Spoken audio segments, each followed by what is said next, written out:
नमस्कार, राष्ट्रबोध से मैं पवन केसवानी। छत्तीसगढ़ के पाटन इलाके का एक युवक है, नाम शिवम कुमार देवांगन। इसने हाड़ तोड़ मेहनत कर दिन रात तपस्या कर CGPSC के सिलेक्शन के लायक अपना नंबर प्राप्त किया 771.5 और जिसे नियुक्ति मिली उसके नंबर थे 770.5। सहायक जेलर बनाया गया इससे कम अंक के नंबर वालों को।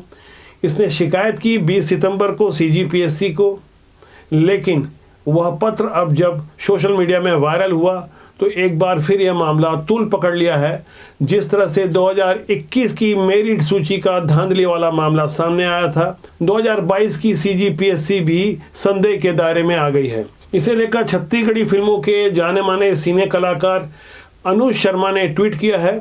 अनुज शर्मा पद्मश्री है, इनकी बहुत बड़ी फॉलोइंग है। हाल में ही भारतीय जनता पार्टी में इन्होंने प्रवेश लिया है। इन्होंने शिवम कुमार देवांगन के उस पत्र के बारे में जो कुछ लिखा है उस पर आपको गौर करना चाहिए। इस ट्वीट में अनुज शर्मा ने लिखा है, पत्र पढ़कर मन आक्रोशित हो उठा। अगर आपके पास 75 लाख 1 करोड़ हैं तो आप किसी कांग्रेस नेता या बड़े अधिकारी के रिश्तेदार हैं तो डिप्टी कलेक्टर बन सकते हैं। अगर दिन रात मेहनत करके अच्छा अंक लाते हैं तो आपके पास पैसे नहीं तो सीधे लिस्ट से ही हटा दिए जाते हैं। और इसी ट्वीट में उन्होंने आगे लिखा है, आज प्रदेश का मेहनती और बुद्धिमान युवा इस घोटाले के कारण दुखी है और इस दुख का कारण है कांग्रेस सरकार। जब इस तरह से खुले तौर पर राज्य सरकार के विरुद्ध सीधे सीधे आरोप लगाए जाएं तो ऐसे में भला दूसरे राजनेता कहां चुप रहने वाले हैं। पूर्व मंत्री महेश गागड़ा ने भी कुछ इसी तरह का ट्वीट किया। राज्य सरकार के विरुद्ध पूर्व गृह मंत्री ननकीराम कंवर हाईकोर्ट जा चुके हैं। 2021 की मेरिट सूची को उन्होंने न्यायालय के सामने प्रस्तुत किया। न्यायालय ने याचिका स्वीकार कर ली और CGPSC के चेयरमैन टामन सिंह सोनवानी के 5 रिश्तेदारों के अलावा उन 18 नामों को भी संदेह के सूची में डाल दिया जो मेरिट लिस्ट में शामिल किए गए थे, जिसमें नेता, कारोबारी, अधिकारी जैसे तमाम प्रभावशाली लोगों के बेटा, बेटी, अन्य नाते रिश्तेदार शामिल हैं। उस सूची के बारे में हमारी पहले चर्चा हो चुकी है, लेकिन अब हमें यहाँ गौर करना होगा कि जब से छत्तीसगढ़ का निर्माण हुआ है क्या तब से इसी तरह की धांधली चल रही है, क्योंकि कांग्रेस की ओर से भी पूर्ववर्ती रमन सरकार के विरुद्ध खुले आरोप लगाए गए थे। बाकायदा प्रेस कॉन्फ्रेंस लेकर 2003 से लेकर 2018 तक उन सूची को सामने रखा गया था। तमाम ऐसे नामों को सामने लाया गया जहां समझाने की कोशिश की गई कि किस तरह से प्रभावशाली लोगों के रिश्तेदारों का नाम मेरिट सूची में शामिल होता रहा है। कांग्रेस के संचार विभाग के प्रमुख सुशील आनंद शुक्ला ने जब प्रेस कॉन्फ्रेंस लेकर अपनी बातें रखी थी तब सीधे सीधे पूर्ववर्ती रमन सरकार पर तोहमत लगाई थी। आज आपको पूर्ववर्ती रमन सरकार के कार्यकाल में CGPSC की मेरिट सूची को एक बार फिर से गौर से देखना चाहिए। ये सूची भी आपके स्क्रीन में नजर आ रही है, जिसमें आप साफ तौर पर उन 48 नामों को देख सकते हैं जिसे कांग्रेस ने जारी किया था। हालांकि 2003 के लिए सिर्फ एक कैंडिडेट का ही नाम सामने रखा गया, जिसमें 2014 में चयनित आभा तिवारी का नाम चर्चित था। 27वें नंबर पर यह नाम था जो कांग्रेस ने जारी किया है। इसमें रिमार्क में लिखा हुआ है कि 45 वर्ष की आयु में प्रथम प्रयास में सर्वोच्च स्थान प्राप्त कर डिप्टी कलेक्टर चयनित, पति आबकारी अधिकारी पद पर चयनित। कुछ ऐसे उदाहरणों के साथ कांग्रेस ने अपनी बात समझाने की कोशिश की कि यदि आज हम बुरे हैं तो पहले आप भी बुरे थे।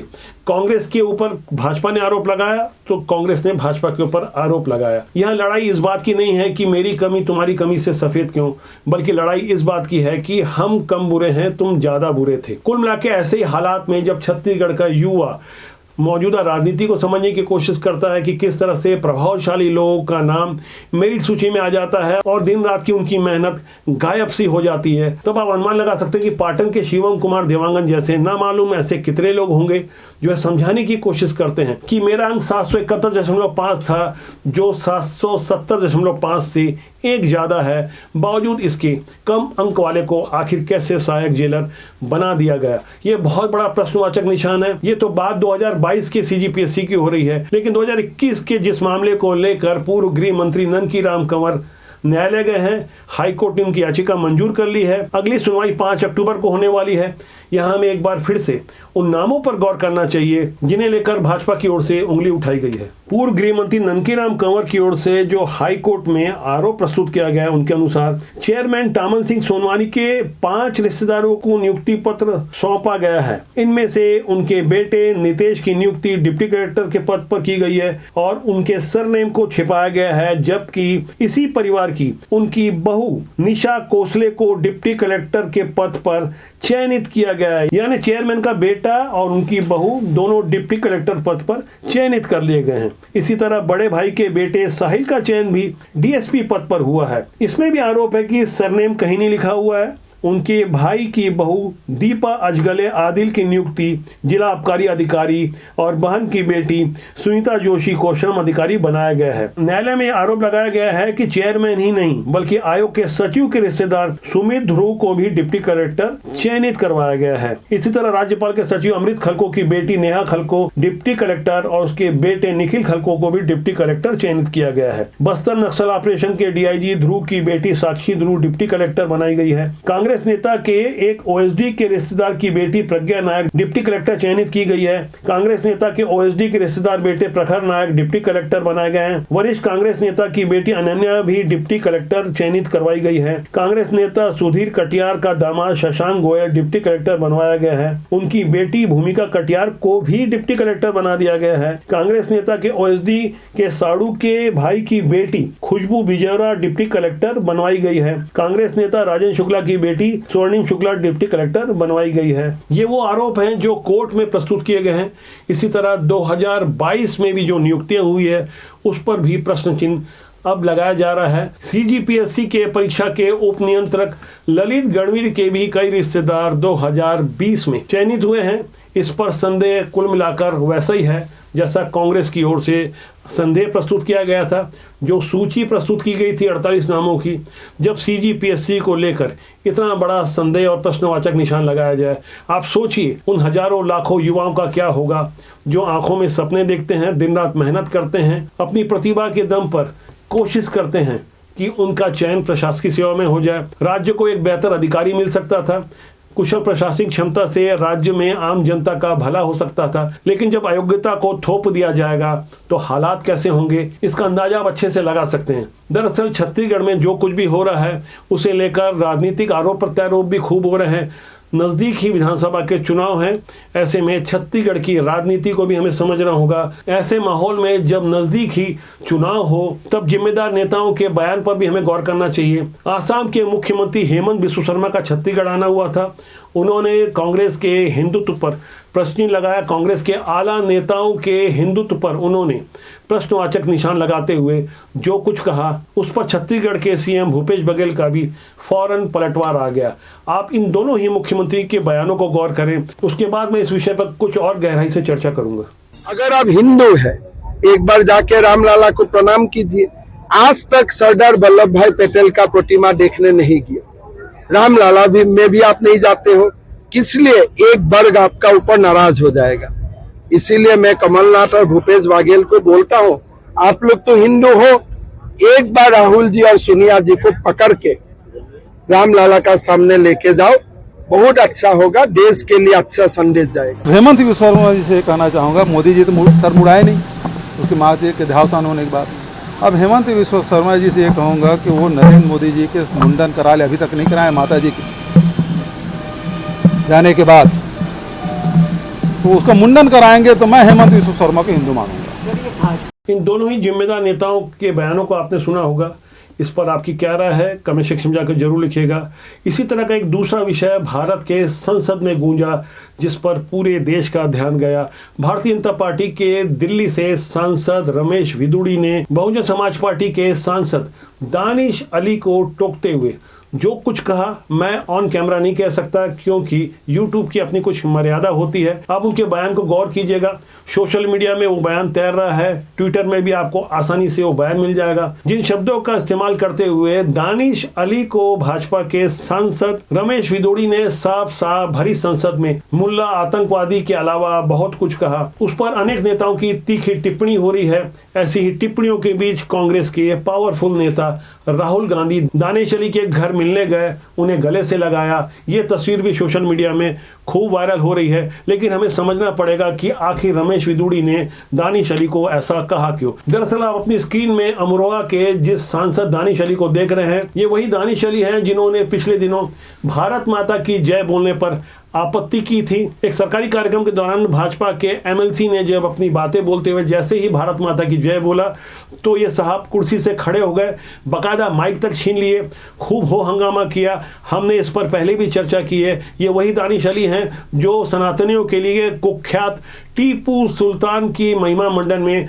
ढेर सारी बातें करते हुए अपने वीडियो जारी करते हैं। कुल मिला के भावनाओं से खेलने वाले दानिश अली के लिए रमेश विदुड़ी ने यदि आतंकवादी शब्द का इस्तेमाल किया है तो वह एक सीमा तक सही भी है, लेकिन जिस तरह से अपशब्दों का इस्तेमाल किया उसकी निंदा कई तरफ से हो रही है। अब विदुड़ी की ओर से भी खेद प्रकट किया जा रहा है, लेकिन हमें समझना पड़ेगा कि हमारे नेता जो कहते हैं सोच समझ कर कहते हैं, जानबूझ के कहते हैं, चर्चा में बने रहने के लिए कहते हैं या दिल से कहते हैं। ये आज की युवा पीढ़ी को समझना होगा। ये बहस तब हो रही थी जब चंद्रयान 3 पर संसद में चर्चा हो रही थी। इससे पहले संसद में महिला आरक्षण का ऐतिहासिक बिल पास किया गया। राज्यसभा और लोकसभा से यह बिल पास किया गया। देश भर में इसे लेकर खूब चर्चा हो रही है। हमारे देश के सांसदों ने महिला आरक्षण बिल पर एकजुटता दिखाई, लेकिन जिस तरह से वैचारिक भिन्नता रमेश विदुड़ी और दानिश अली की ओर से दिखाई गई, यहाँ दो धाराएं काम करती है, लेकिन राजनीतिक नफे नुकसान को तौलते हुए महिला आरक्षण पर सब एकजुट हो गए। इस तरह की गजब की पॉलिटिक्स को अब युवा भी खूब समझने लगा है। यहाँ हमें एक बात गहराई से और समझनी होगी कि हमारे देश में 33% महिला आरक्षण से संसद के भीतर क्या होगा, राज्यसभा और लोकसभा की सीटें किस तरह से बढ़ जाएगी, किस तरह से एक बहुत बड़ा परिवर्तन होने वाला है। दरअसल नारी शक्ति वंदन अधिनियम को व्यवहार में लागू होने के बाद देश में बहुत कुछ बदलने वाला है। परिसीमन भी होने वाला है, जनगणना की रिपोर्ट भी सामने आने वाली है। परिसीमन के बाद पूरा का पूरा परिदृश्य ही बदल जाएगा। इस समय लोकसभा की 543 सीटें हैं जो बढ़कर 888 हो जाएगी और राज्यसभा की जो 250 सीटें हैं वो बढ़ के 384 हो जाएगी। अगर मैं राज्यवार बात करूं तो उत्तर प्रदेश में इस वक्त 80 लोकसभा की सीटें हैं जो बढ़कर परिसीमन के बाद 147 हो जाएगी। राजस्थान में 25 सीटें जो बढ़कर 50 हो जाएगी, यानी डबल हो जाएगी। मध्य प्रदेश की 29 सीटें 53 हो जाएगी। बिहार की 40 से 76, झारखंड की 14 से 24, हरियाणा की 10 से 18 हो सकती है, छत्तीसगढ़ की 11 से 18 सीटें हो सकती है। वर्तमान में 11 सीटें हैं, वो 18 हो जाएगी। इसी तरह दिल्ली में जो 7 सीटें वो बढ़कर 12 हो जाएगी। आंध्र प्रदेश में 25 की 37 हो जाएगी। महाराष्ट्र में 48 से 42 हो जाएगी। पश्चिम बंगाल में 42 से 67 हो जाएगी। गुजरात में 26 से 44 हो जाएगी। कर्नाटका में 28 जो सीटें अभी वो बढ़कर 45 हो सकती है। केरल में 20 की 24 हो सकती है। तमिलनाडु में 39 की 53 हो सकती है। तेलंगाना में 17 से 25 हो सकती है। इस तरह लोकसभा और राज्यसभा की सीटें बढ़ने का सीधा असर भारत की राजनीति में पड़ेगा। अंग्रेजों के द्वारा जाति आधारित जनगणना करवाई जाती रही। अंतिम जाति आधारित जनगणना 1931 में हुई थी। उसके बाद आज़ाद भारत में कभी भी जाति आधारित जनगणना नहीं हुई। हालांकि बिहार जैसे कई राज्यों से ये मांग उठ रही है। ऐसी जनगणना का हमारे व्यवहार जीवन में कितना गहरा फर्क पड़ेगा। तमाम तरह की ऐसी राजनीतिक बातों को हम लगातार प्रस्तुत करते हैं जो समाज जीवन में हमसे जुड़ी हुई है। युवाओं के ऐसे विषयों को हम उठाते हैं जिससे भारत का भविष्य सुनिश्चित होगा। राजनीति की सुचिता को हम लगातार प्रस्तुत करने की कोशिश करते हैं और हमारी प्रेरणा रहती है कि राजनीति में साफ सुथरे और अच्छे लोग आए, युवा लोग आए, नए चेहरे आए, जिससे देश और समाज का भला होगा। वरना राजनीति में हमेशा की तरह बुरे लोगों का कब्जा होगा। हमारी ओर से बार बार इस बात की प्रेरणा दी जाती है कि राजनीति बुरी नहीं होती, राजनीति में काम करने लोग अच्छे या बुरे होते हैं। आज के अंक के लिए इतना ही। मेरा आपसे आग्रह है कि आप चैनल को देखें, लाइक करें, शेयर करें और सब्सक्राइब करना न भूलें, जिससे आपका और हमारा साथ ज़्यादा मजबूती से ज़्यादा लंबे समय तक बना रहे। नमस्कार।